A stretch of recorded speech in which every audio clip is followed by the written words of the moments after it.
Hello! Today you're going to learn how to make potato pizza. Instead of ordering expensive pizzas from restaurants, you're going to learn how to make the pizza yourself. Yes, even you! My family and I have made this pizza before. It's very scrumptious. You have to try them. Oh, and one more thing. My little brother is joining today. Well, let's get going. Let's go over the ingredients. We need some flour, potatoes, mozzarella cheese, and tomato spaghetti sauce. Always don't forget to wash your hands. First, wash the potatoes and peel them with the potato peeler. Slice the potatoes into long, small pieces. Be careful when you use the knife. Put some water and flour in a large bowl and mix them to make the batter. This batter will make the sliced potatoes stick together.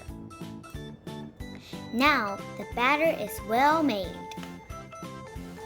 Add the sliced potatoes in the batter. Heat up the frying pan and get some oil. Spread the potato batter in a pan and make the surface even. When it is brown on the bottom, it's time to flip. When both sides are brown, the dough is done. Now, time to add the tomato spaghetti sauce.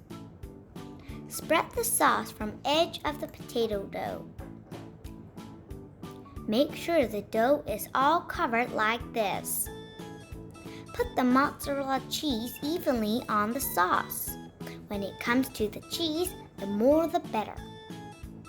Put the pizza in the oven for 10 minutes. Potato pizza is done. Use your scissors and cut the pizza into bite-sized pieces. Time to enjoy your pizza. Scrumptious. Did you enjoy the video? I hope so. Well then, I'll see you in the next video.